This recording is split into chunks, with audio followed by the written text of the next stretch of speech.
they're not hurting anyone No. at the beginning, at least. So what's the problem? But I guess from the perspective of the local landowners, the problem is that it sets a precedent that other people might Right. follow, and then the fabric of society, I guess, starts to crumble, as is what sort of happens in a small kind of way in the book.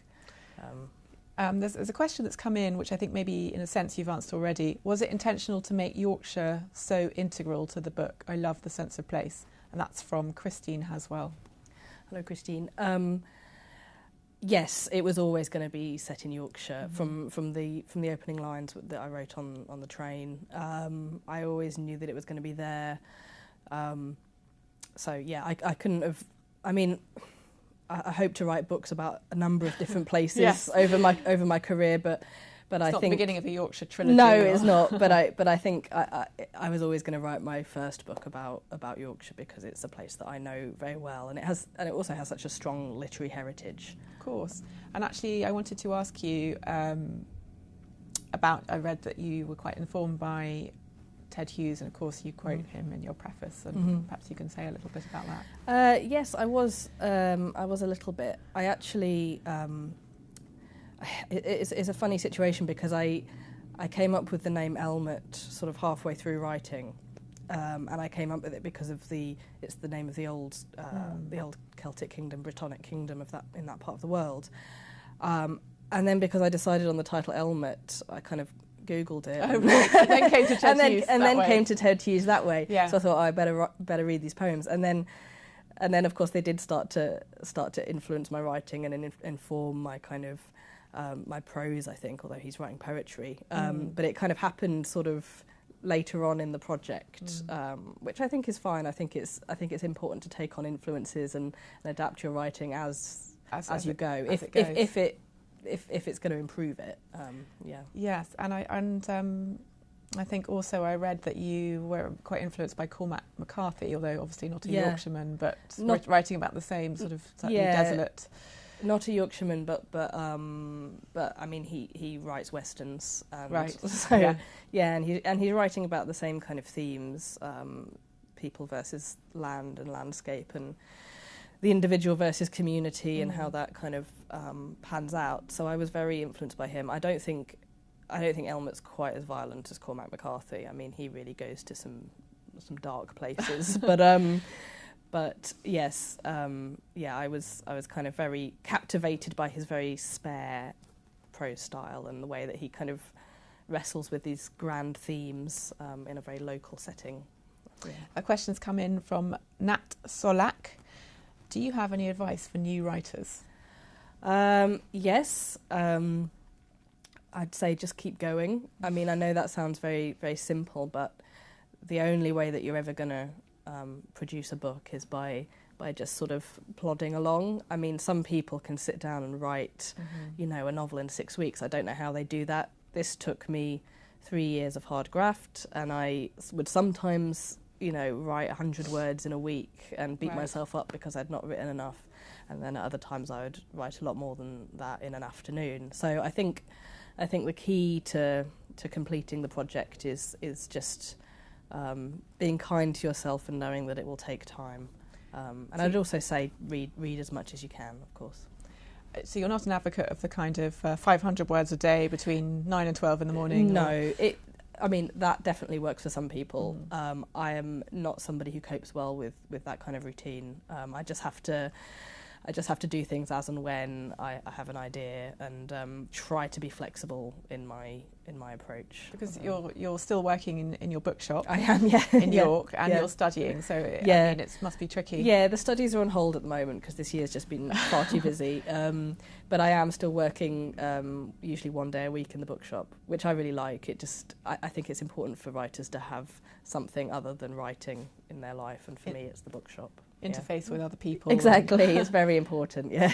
I wanted to ask you, I've got a copy of the original here, which is actually a library copy, which has a really beautiful illustration on it, on the front, which is a woodcut, I think. Yes. And actually, I was thinking that when I read it, the cover image really influenced the way I read the book, actually, something to do with the colours and the mood, and I wanted to ask you how you came to this cover. Okay, so the book was published as part of a series called John Murray Originals, which is a kind of little side project by the publisher John Murray, and it had to fit the kind of the other books in the series, so that informed the layout. But then within that, they said, what sort of colours would you like? What sort of ideas do you have? And I said, I want there to be sort of earthy, autumnal colours, maybe some oranges, some browns. And then I said that I really liked woodcuts. And so they managed to source this beautiful woodcut by an artist called Vanessa Luback, which I think just fits it. And it's not really off Yorkshire necessarily? No, I think it's actually Norfolk. Right. Yeah. Okay. I need to check that, but I think think she's based in East Anglia. But English countryside. But anyway. It is English countryside, yes. And I also wanted to ask you a little bit more about the characters. Mm-hmm. Did you identify more with Daniel, with Cathy, with Daddy? Did you feel an affinity with one of them in particular? Not really. I mean, I think maybe an affinity with all of them.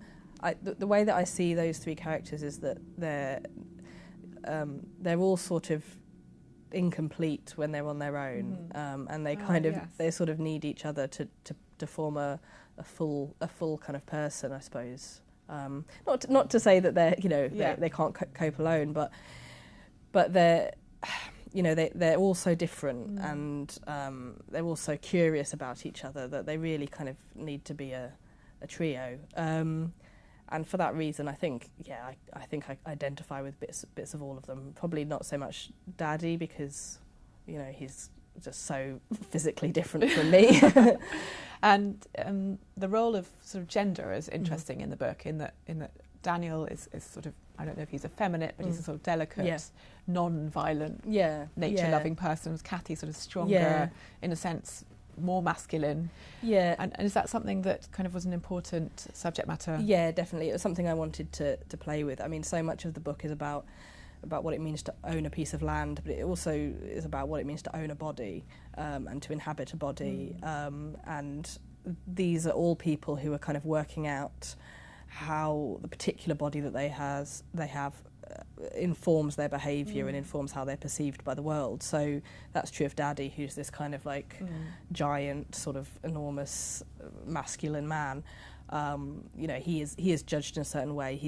There are certain expectations placed on him because of his physicality, and the same is true of the other characters as well, the children. And they're just trying to sort of work that out within themselves and within each other. And at a delicate age. And at a delicate age, yeah. And they're sort of very detached from society, so they're allowed to do this in a kind of organic way, I suppose. Well, it's certainly a really, really interesting book, and I'm sure that if you're writing a next book, I was going to ask you that. We're very excited to hear about it.